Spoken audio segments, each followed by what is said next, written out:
You're watching The Ready Writer, a show where I get to speak to writers of all different genres, mediums, and experiences. The Ready Writer. Are you ready?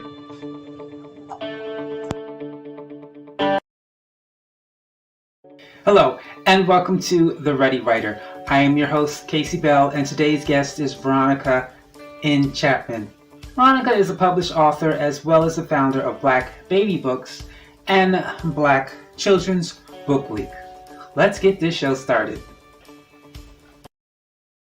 Today's guest on The Ready Writer is Veronica N Chapman. She was born in Elizabeth, New Jersey, and raised in Elizabeth and Westfield, New Jersey. Veronica is a writer and publisher of children's books. She is also the founder of the Black Baby Books website and Black Children's Book Week. The first question I asked Veronica was, when did she discover her joy of reading? When did I discover the joy of reading?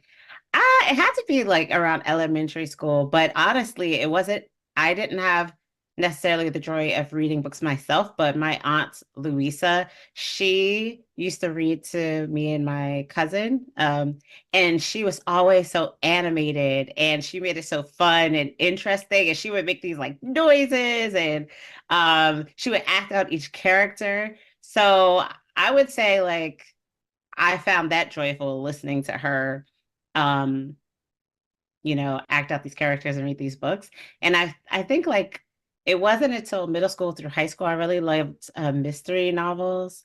So I would read like at the time it would be like Nancy Drew and like Agatha Christie until I discovered some things about her books and I was like, okay, maybe not. Maybe I'll take a pause. I feel like disrespected by the text. So I think I discovered like reading for myself later in life, but I think the early introduction to the joy, even though somebody else was reading to me, is like really important for kids. While in college, Veronica worked on a program for children and it turned into something more than a school assignment. Veronica shares how this assignment launched her interest in writing and publishing books. So here's a fun fact about me. I I love creating and I'm really dedicated to finding creative ways to make an impact. And I actually never had any aspiration of becoming an author. What happened was that so I went to school I went to college at Spelman College. And when I was there, I started a chapter of an organization that was tasked with finding creative ways to teach children about entrepreneurship. And we would be judged on how creative we were. And it wasn't until that point, with the exception of a few volunteer opportunities in high school, that I was like, oh, I don't want to be a teacher like in a classroom, but I really, really love, making kids excited and finding creative ways to teach them and make them really engage in learning. So through my introduction with children in that way at Spelman, I was like, oh, I would love to continue this in some way. So I have a company called Box Out. That means to think outside the box to design creative solutions for social change. But it's kind of like evolved. Initially, it was doing educational workshops in libraries and after school programs. So I would go and work primarily with teenagers in after school programs and libraries. And the thing about, going to a library, for example, where you don't know anyone and, it's just like you and the librarian and whatever kids show up, you have to be doing something really creative to keep kids engaged and get them interested and really like activated. And I've always been really gifted at that. So, but there's certain things, I worked primarily with teenagers and I was thinking, I feel like kids could really have better belief in themselves if at an earlier age they like read something that makes them inspired or, like some way, shape, or form. It has to be a way to convince kids of their abilities at an earlier age. And I thought, oh, I could write a children's book because, children's books could, definitely, inspire and affirm children. And that's actually how I started writing children's books because I was just like, okay, what I'm doing is impactful, but not exactly sustainable. Like I can't reach every single kid going like driving back and forth to different libraries and after school programs. But within, like a year of publishing my first children's books, I reached 1,000 kids. and I didn't like at least 1,000. I didn't have to be in front of them in that same way. So that's how I actually started writing children's books, trying to solve my problem of like, how can I impact the lives of children at an earlier age? That is my motivation for writing. And otherwise, I would not be writing. What did you learn about the publishing process that you didn't know before you started? Well, I would just say that not knowing anything about it was actually an advantage for me because um, sometimes when you don't know, I'm one of those people who like pushes past fear anyway, so nothing's really going to stop me from trying to do something. But I find that sometimes when you know all the steps and you're thinking about like how difficult it is, because it is a difficult, arduous process. You may be more intimidated, but I think not knowing when you have the mindset of like, I just want to get this done. You're just like, okay, well, what are the steps to get that done? And then for me, the way my brain works is like, how do I break down every single step and take it one step at a time? So I used to think to myself, like, if you ever see like glass art, it's like gorgeous and it's like striking. But I was just like, okay, what if we just break that whole glass piece of glass art? Then it's gonna just be piece by piece by piece. And whenever I do something, I just start thinking piece by piece by piece, knowing that there's a high probability because everything doesn't take off right when you're out here creating, but there's a high probability that when it's all put together, it's going to be beautiful and breathtaking and inspiring. So Veronica is the founder of Black Baby Books and Black Children's Book Week. She shares her inspiration for creating both the website and the annual event. first of all, so I told you what inspired me to write children's books, but when I was promoting my first children's book, I would meet a lot of Black authors at different vending events and book fairs. And at that time, it was not common for authors to have their own social media platforms and own websites where they directed traffic and stuff like that to learn about the books they were publishing. So I would always meet these great authors, and when people would buy my book, they would say like, "Oh, where can I find like other books with Black characters?" And at that time, there was not this like one place where I could send them online or otherwise that I knew of. And actually, no, I really just don't think if there was a place, it wasn't a place that people knew about, because that's why I kept getting the question like over and over again. So I started getting frustrated because I don't like I'm like one of those people, I don't like having the same conversation over and over again. Like, I'm like, what is the action step as a result of this conversation? And like, if we can make that happen, let's talk about those action steps, but I don't want to have the conversation again. So I was just like, okay, if I'm getting frustrated because everybody keeps asking me this question this is like months. I was like, if I'm getting a question and I'm getting frustrated, that's my problem to handle. Like, if I had a solution by now, I wouldn't be frustrated.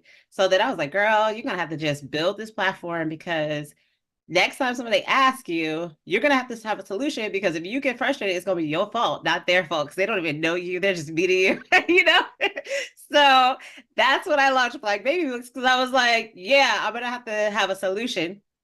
And that was it. And so then I like initially I launched like an Instagram, and I've always been interested in coding. Like one of the goals that I have, like I have ideas galore. They're just like in the cloud waiting. They're like, when is my time to shine? Like, when are you releasing me? Like, what's up? And I'm like, you gotta wait.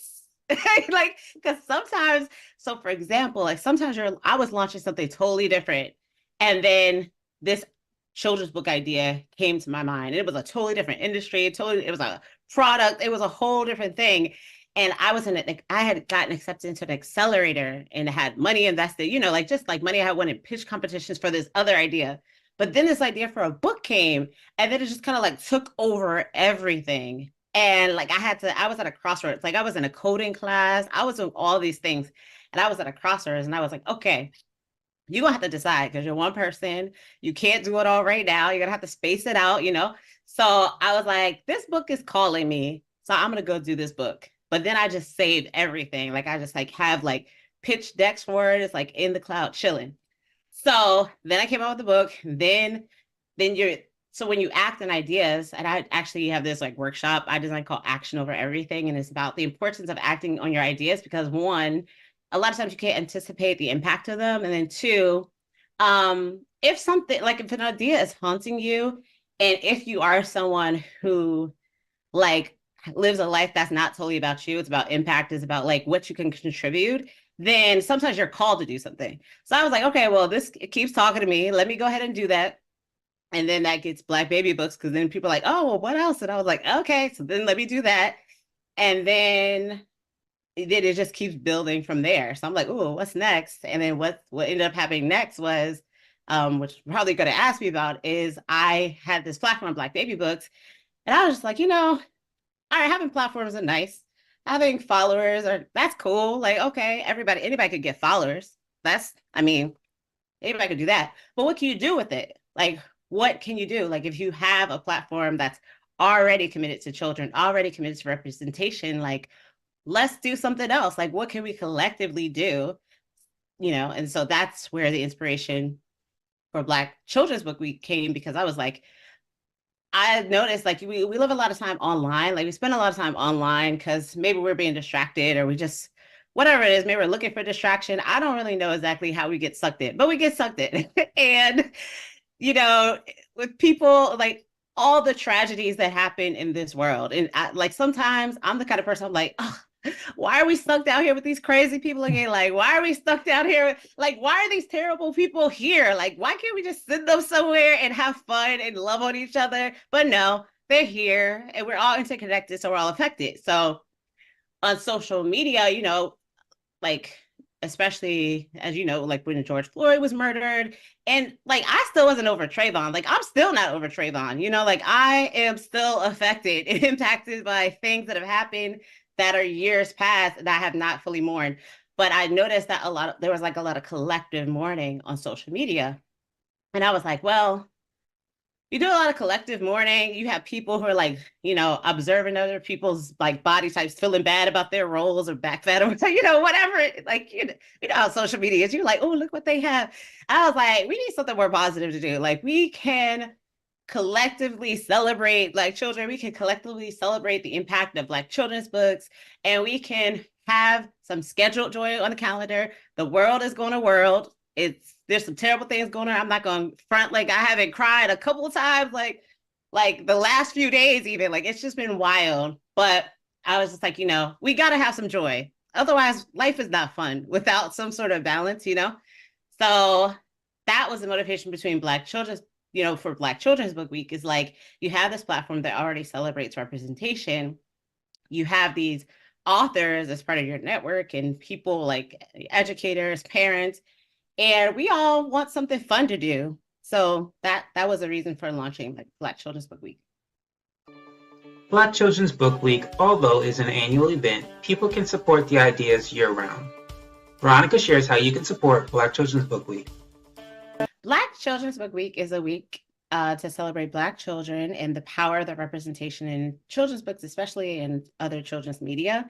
And it's really an activating force. So it is a week that invites any and everybody, no matter if you got a lot of resources or a little bit of resource, to join in the celebration. Everyone can have their hands in it.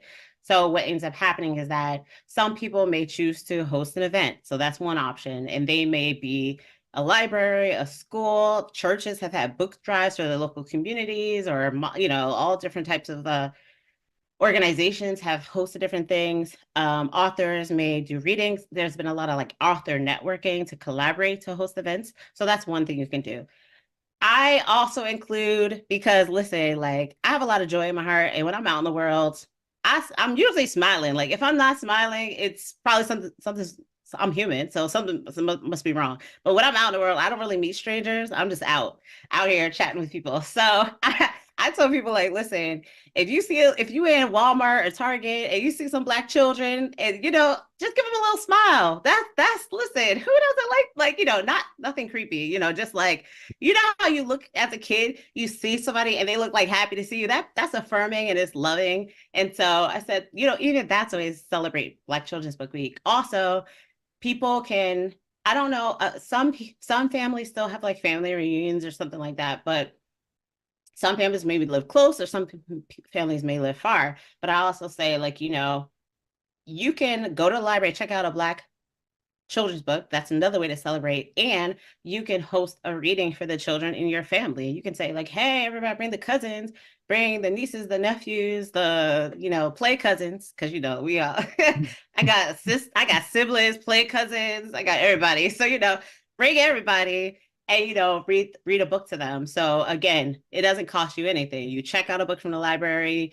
If the cousins are far away, get on Zoom and do something. Or if they're close, like, hey, like everybody come over, on a Saturday or something. So, there are a lot of different ways. Another option is to shop Black bookstores, because I've always found that Black bookstores are always really intentional about carrying a lot of Black children's books to make sure that our kids see themselves. And so it's really important that we continue to support them.